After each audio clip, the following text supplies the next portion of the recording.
Starting now, EV Rider is going to be powered by sunshine. Today, you're going to get a look at a solar installation right at the home where EV Rider is produced. This EV Rider episode is brought to you by Synergy Solar, which installs solar battery and charging systems across Florida's First Coast. Synergy Solar here in Jacksonville is installing an 8.4 kilowatt system with a 7.6 kilowatt Tesla inverter, which, according to Synergy's calculations, should meet roughly 88% of my family's energy needs. That estimate is based on this property's past consumption energy bills. Now, I don't want to do any greenwashing here, so if you're thinking about solar, there is a lot to consider. For example, if you're going to be taking out a loan, which I know many of us would, you've got to figure in that because that's going to make the payoff a lot longer. Also, consider the age of your roof and how long it's going to be until it's going to be replaced. Then, remember to ask the solar company what their best guess is to what it would cost to take those panels down and reinstall them when a roof eventually does need to be replaced. Because again, this is a long-term investment and you got to figure all that into the equation. Another big question you're going to have is how big a system should I get? I'm not going with battery backup, but again, it's going to depend on where you live and what your goals are and what your budget is. In my case, my solar system is going to be primarily powered by the east sun, which isn't ideal. In a perfect world, you want the southern sky, but in my case, my roof doesn't really have any good installation points in the southern sky. Here in Jacksonville, Florida, we tend to have a lot of afternoon rain showers, so we pick the eastern sky as opposed to the western sky because the way my roof is, it's either going to be east, west, or both, depending on the size of the system I had decided upon. Next, let's get a sense of what's involved to get going. The details will vary between communities, but generally speaking, your solar contractor will need to engineer your plan and submit it to your city or county's permitting department. Depending on where you live, you may also need to have your homeowners association approve the project. Once you've got the approvals, the installation for a relatively simple system like mine can usually be done in less than a day. Abnel Hernandez and the Synergy team move quickly. Today we're doing a residential job, doing 20 panel installation. So it looks like 4 on the top, 6 in the middle, and then 10 over that. So we got 4 over 6 over 10. Pretty basic commercial job. Having someone that can navigate small attic crawl spaces is often a key component of solar installations, which is one of Abnel's specialties, since he's a relatively short guy. Because of my stature, and really I'm in demand in terms of my stature for solar, attics, particularly that guy that goes into the attic and runs, the conduit runs from the array up until the meter. So essentially you see our electrician piping up here on the meter into the soffit of the house. At some point, one of our dudes, probably me, is gonna have to go up there and connect that conduit that is shooting up into the soffit over into our array. So it needs to be somebody in the attic that could fit and maneuver more or less well with tools so they could go ahead and get that situated and get the system powered up.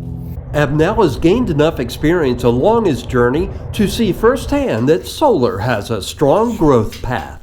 Put it this way, most of the jobs I was doing towards the end of my stay in Colorado were for homes that were being pre-built with solar in them. So that said, I do think that solar is the future. Florida hasn't quite caught up with it yet, but you'll see a lot of it in the West and really outside the United States. I've seen stuff and I've read stuff like India, China has a massive amount of solar panels. So I think really, if you're asking me, not just because I'm a solar employee, but I think solar is the future. I think everybody collectively is inching more towards renewable resources, and solar is one of them. I certainly agree with Abnel's assessment, especially for people who work from home and have electric vehicles. We are now charging 2 of our EVs during the day to maximize our return on investment. Because I produce EV Rider from home, I can also take advantage of sunny hours for things like running the appliances and, of course, my home office. One of the questions that I can't give you a definitive answer, that's almost always the first question asked, is how long is it going to take to get my money back as far as getting into the black and getting free energy? The payback time is all over the map, but as a starting point, figure on a bare minimum of at least 7 years. I'll share my personal costs in a moment. Another thing to be aware of when sizing your system, you'll rarely, if ever, see 100% of the listed power generating capacity due to all kinds of factors, ranging from panel placement, clouds, temperature, and more. For example, because it's winter at the time of this recording and I've only had the panels a few weeks, the highest peak I've seen so far is 6.5 kilowatts. Synergy's Sonny Flores explains, as the panels gather power, the system's inverter turns it into usable energy. As far as the wiring side, this is the outside look. Tesla with the white glass top, which is pretty slick.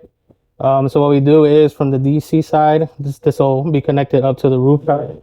And then this is the big inverter that converts everything over to AC that allows us to use the electricity inside of our homes.